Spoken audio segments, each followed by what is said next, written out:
Sigmund Freud moved into this house, 19 Burggasse, Vienna, in 1890. Hitler came to power in Berlin, and there were bonfires of books written by Freud and other psychoanalysts. In 1938, the Nazis walked into Vienna to be welcomed by throngs shouting Heil Hitler. Gangs of SA roamed the streets, terrorizing at will. Anti-Semitism was an official government policy. In 1938, the swastika went up over the door of 19 Burggasse, and a gang of thugs invaded the apartment of Sigmund Freud. Mrs. Freud offered them the household money, but it wasn't enough. Then Anna Freud conducted them to the safe, where they took a large sum. Freud later said he had never received so much for just one visit. 1 week later, the Gestapo came and searched the premises for allegedly anti-Nazi documents. They took Anna and kept her all day until the American chargé d'affaires intervened. Freud, with great reluctance, realized he had to leave Vienna. The Nazi government made it as difficult as possible for anyone to leave. They would only issue one-way passports, not good for return. Other countries suffering under economic depression and severe unemployment problems were reluctant to accept refugees. W.C. Bullitt, the American ambassador to France, and President Roosevelt used their influence with Germany to help Freud. Princess Marie Bonaparte, a psychoanalyst in Paris, paid a ransom officially called a fugitive tax so that the Nazis would not confiscate Freud's library and possessions. With their help and others, Freud was allowed to leave Vienna with his family and belongings. At this point, August Eichhorn asked Edmund Engelmann for a favor. August Eichhorn, a friend of mine, was a lay analyst. He was a non-Jew, a close collaborator of Freud and a disciple. He wrote a book, Wayward Youth, which is a classic. And this book deals with the application of psychoanalysis in the treatment of juvenile delinquents in a penal institution. One day, Eichhorn approached me and asked me whether I would be willing to undertake something that would be of utmost importance to psychoanalysis. Freud's apartment was just about to be dismantled and shipped to England, and he would want me to make a photographic record of his living quarters, his office for posterity. He mentioned that this undertaking was not very simple because the apartment was under strict surveillance by the Nazis, who wanted to prevent that other valuables would be smuggled out with Freud's furniture and pieces of art. Also, Freud himself, at this stage of his life, was over 80 years old. He was quite ill, and cancer had been with him since the 20s. So he had become somewhat of a recluse, and he only had contact with his family, with the so-called inner circle, and some of his older patients. So it was therefore necessary to work out a way of taking these pictures without disturbing him. Freud had his set routine every day, and Eichhorn drew a map, a floor plan of the apartment, and we devised a plan how to proceed with taking pictures without disturbing him. Then I went on to take these photographs. This Roman portrait bust was in a corner of Freud's consulting room, the room in which psychoanalysis took place. Surrounded by antiquities and photographs of ancient ruins, the patient would rest on the rug-covered couch and recount his dreams, his childhood, his entire life. This was the couch upon which the Wolf Man, the Rat Man, and many other notable people had spent many hours. Freud himself would sit out of sight of his patients in this well-worn chair, from which he would gaze directly at a table containing objects from past civilizations. Statuettes that were Egyptian, Etruscan, Assyrian, Roman. Statuettes that Freud had found in the antique shops of Vienna.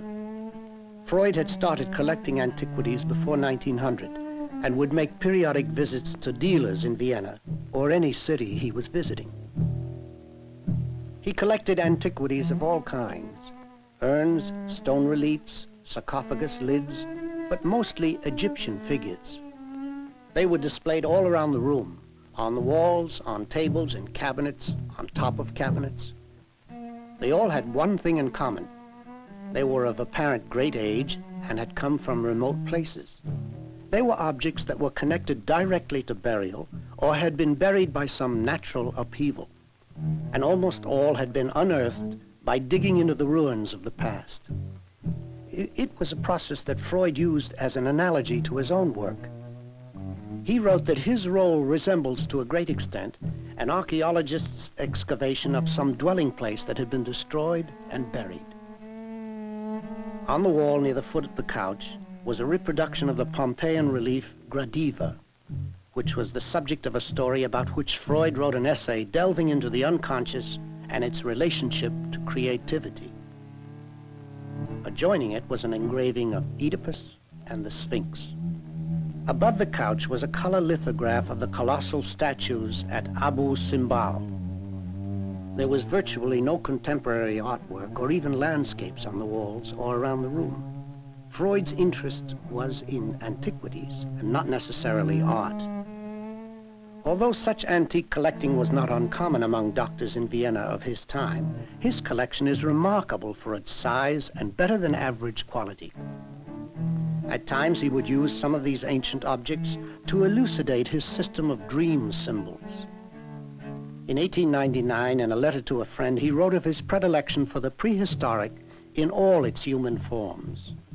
And later on he wrote that the glimpses of ancient cultures had been an unsurpassable comfort to him. Stepping through the door to Freud's study, we find more antiquities among shelves and shelves of books. This was the room that contained his library, in which he would write his own books. At this time he was writing Moses and Monotheism, and perhaps he would occasionally gaze out of this window into the courtyard.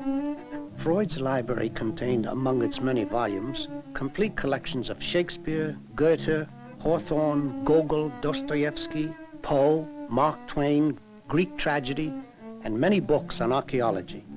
He once said that he had read more archaeology than psychology. Situated between Freud's chair and the chair of a visitor was this little group of figures, which served as a kind of visual buffer between Freud and his visitor. This Coptic head, Egyptian sarcophagus, and Buddhas was situated on a table behind the visitor's chair.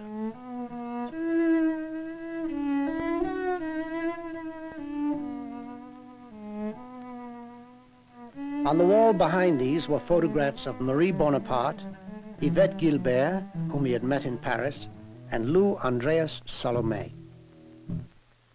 Freud wrote in longhand at this desk, which held some of his, as he called them, friends. He knew them all intimately and would sometimes touch one or another of them while talking.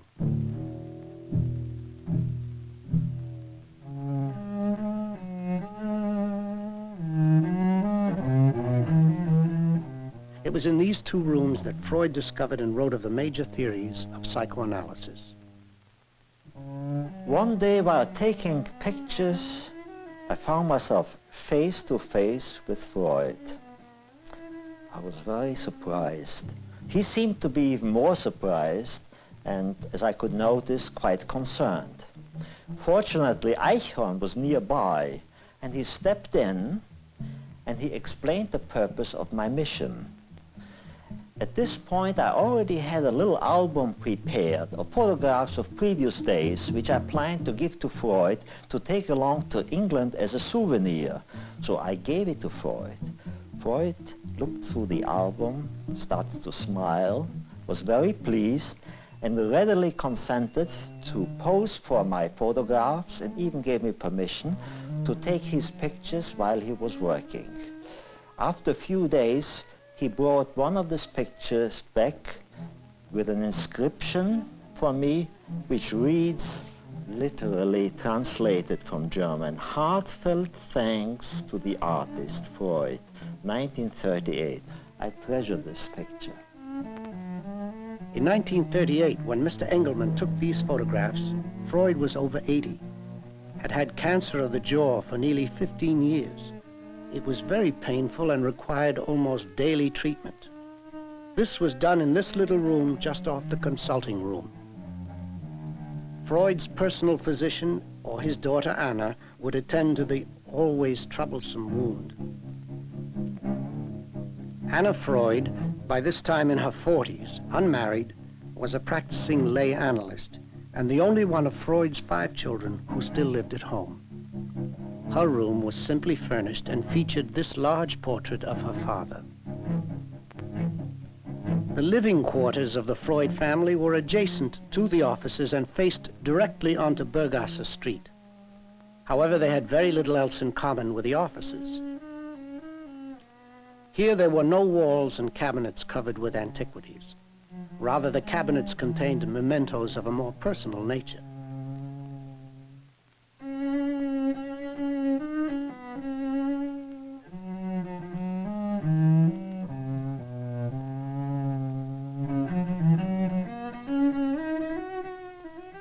The apartment could have belonged to any middle-class, moderately successful doctor in Vienna.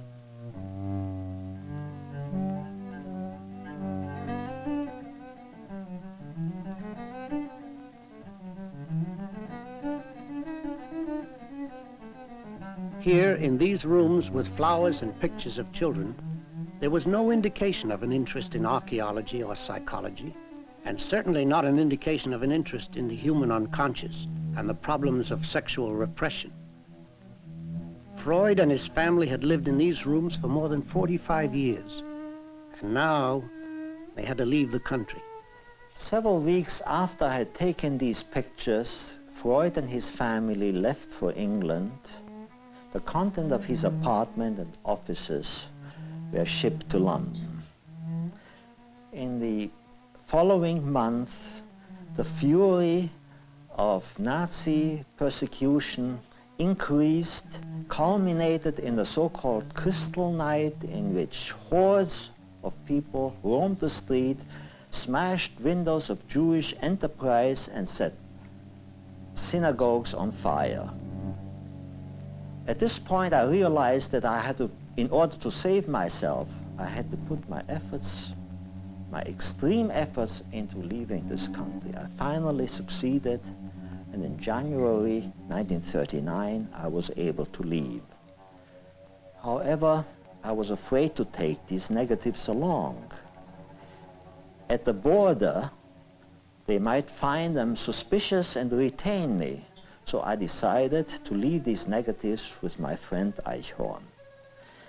I left and finally came to the United States, where I started a new life. After World War II, I tried to contact Eichhorn in order to get my negatives back. He was not at the same address, and it was quite difficult to locate a person in the confusion after the war. Finally, when I was able to locate his new address, I had to learn that he had died. Consequently, my efforts and my search led to success, and I learned that Anna Freud had my negatives and finally handed them over to me in London.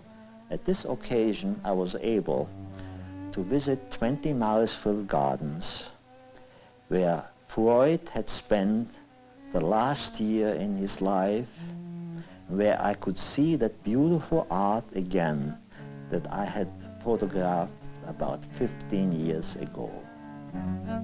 Near these beloved antiquities, Freud died in London in September 1939, a little more than a year after having moved there. These objects are still in the possession of the Freud family in London.